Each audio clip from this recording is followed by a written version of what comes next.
రోజున పోలీస్ అమరవీరుల దినోత్సవ సందర్భంగా మన వెంకటాచలం మండలంలో అవగాహన కార్యక్రమం ఒకటి ఏర్పాటు చేయడం జరిగింది.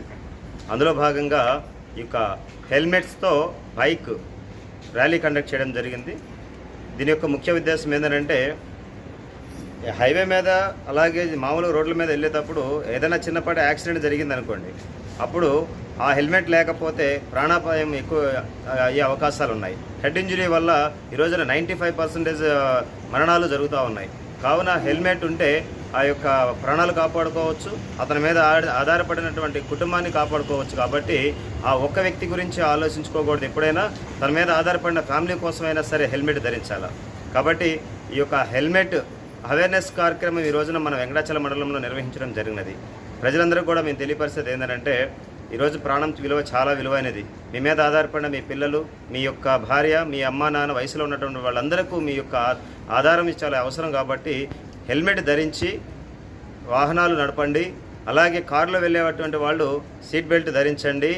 ఎక్కడ కూడా మద్యం సేవించి ఎక్కడ ఏ వాహనం నడపొద్దు. చిన్నపిల్లలకి ఈ యొక్క కారు తాళాలు కానీ బైక్ కానీ ఇవ్వవద్దు.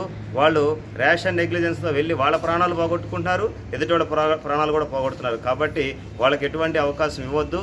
మరి ముఖ్యంగా పార్కింగ్ ప్లేసుల్లో పెట్టేటువంటి ఇష్టం వచ్చిన చోట రోడ్ల మీద పార్క్ చేసి వదిలేసేయకోకుండా దాని ప్రికాషనరీ తీసుకొని ఆ యొక్క వెహికల్స్కి తగిన విధంగా ఏదైనా యాక్సిడెంట్ అయ్యా లేకపోతే చిన్నపాటి ఆగిపోయినా బ్రేక్ డౌన్ అయిపోయినా ఆ వెహికల్ నడి రోడ్డు మీద వదిలేయకుండా పక్కన పెట్టి వచ్చినట్టయితే మంచిగా ఉంటుంది. అలాగే ప్రజలు కూడా గేదెలు కానీ ఆవులు కానీ ఏవి కూడా రోడ్ల మీద వదిలేయకుండా వాటిని రోడ్డు మీదకి రానియకుండా ఇళ్లలోనే కట్టి పెట్టుకోవాలి. లేదనుకుంటే వాటి వల్ల అనేక ప్రమాదాలు జరుగుతూ ఉన్నాయి.